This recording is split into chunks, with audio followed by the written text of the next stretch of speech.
लूका 4 का 14 से 22।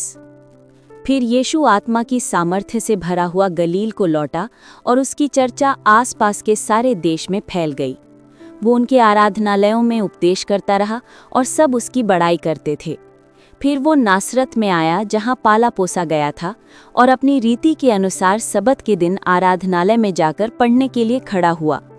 यशाया भविष्यद्वक्ता की पुस्तक उसे दी गई और उसने पुस्तक खोलकर वो जगह निकाली जहाँ ये लिखा था, प्रभु का आत्मा मुझ पर है, इसलिए कि उसने कंगालों को सुसमाचार सुनाने के लिए मेरा अभिषेक किया है और मुझे इसलिए भेजा है कि बंदियों को छुटकारे का और अंधों को दृष्टि पाने का सुसमाचार प्रचार करूं और कुचले हुओं को छुड़ाऊं और प्रभु के प्रसन्न रहने के वर्ष का प्रचार करूं।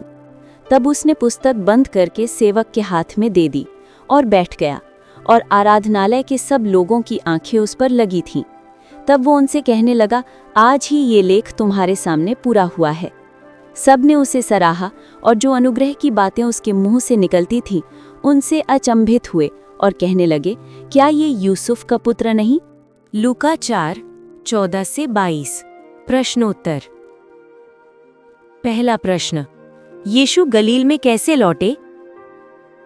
यीशु आत्मा की शक्ति के साथ गलील लौटे।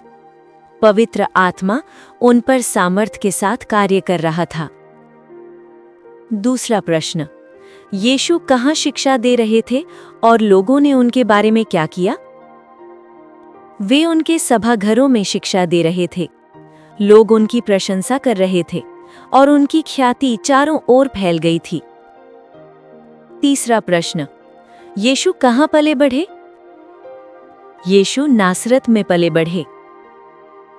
चौथा प्रश्न, यीशु कहाँ खड़े हुए? यीशु नासरत के सभागार में खड़े हुए शास्त्र पढ़ने के लिए। पांचवा प्रश्न, यीशु को क्या दिया गया?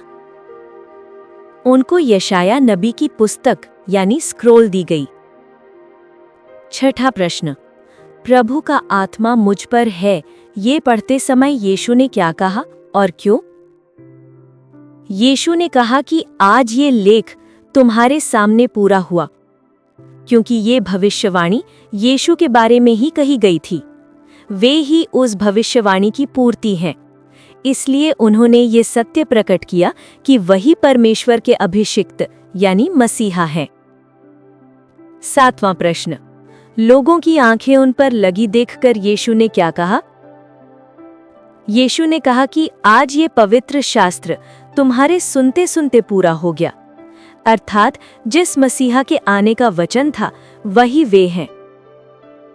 आठवां प्रश्न, लोग क्यों अचंभित हुए?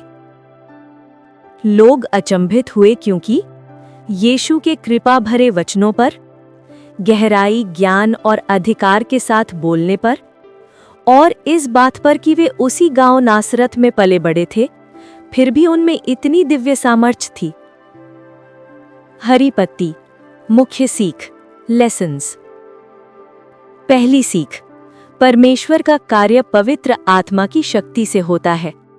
यीशु भी पवित्र आत्मा की शक्ति पर निर्भर थे। हम भी उसी पर निर्भर रहें। दूसरी सीख, परमेश्वर का वचन पूरा होने का समय आता है। यीशु ने दिखाया कि परमेश्वर जो कहता है उसे पूरा भी करता है। तीसरी सीख, दूसरों की नजर में सामान्य होने पर भी परमेश्वर महान कार्य करता है। लोग यीशु को यूसुफ का बेटा समझते थे, पर परमेश्वर का काम अलग स्तर पर था। चौथी सीख, उद्धार की खुशखबरी गरीबों, बंदियों, अंधों और पीड़ितों के लिए है। यीशु का मिशन टूटे हुए हृदय वालों को चंगा करना था। आज भी यही मिशन है। पांचवी सीख, प्रभु का वचन सुनने और विश्वास करने का समय आज है। यीशु ने कहा, आज ये पूरा हुआ।